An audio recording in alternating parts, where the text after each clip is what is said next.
Bonjour, bienvenue dans mon salon avec mon chien qui m'attaque. Voilà, je dis qui m'attaque, c'est au sens propre. Aujourd'hui, je voulais vous parler d'un manga tout gentil et tout sympa qui s'appelle Père et Fils de chez Kiun. Décidément, je pense que Kiun, on est maqué avec parce que soit on est en phase à fond, soit c'est eux qui sponsorisent les vidéos, mais je crois pas avoir vu passer de rib pour chez eux. Donc, Père et Fils, alors c'est un manga qui parle d'un père avec son fils. Jusqu'à là, je pense qu'il n'y avait pas de spoil.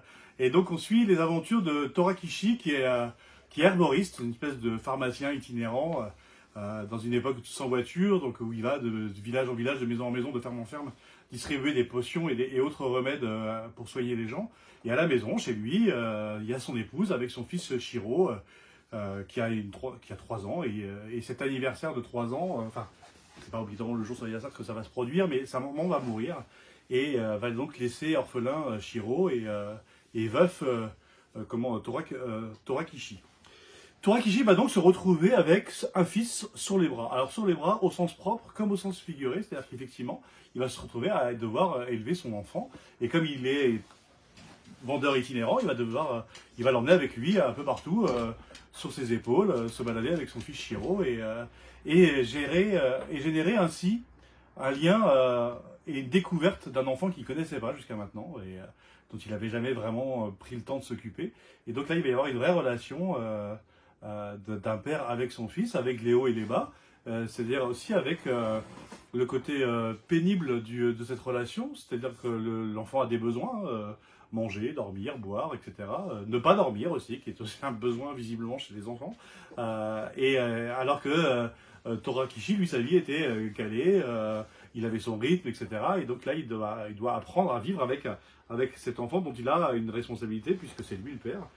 Et c'est un manga vraiment, vraiment magnifique et tout tendre.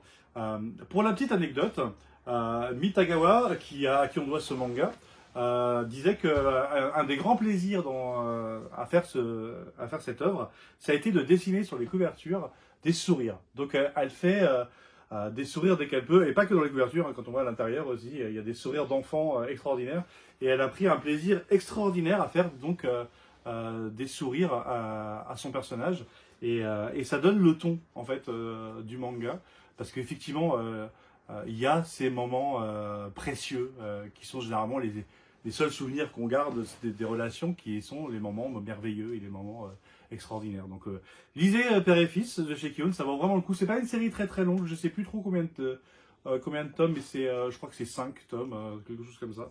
Et ça vaut vraiment vraiment le coup de se plonger dedans. Et n'oublie pas d'enlever la jaquette, n'oubliez pas, parce que derrière il y a des petits plus souvent on les rate. Donc voilà, Père et Fils chez Kiun de Mitagawa. Voilà, à très très bientôt.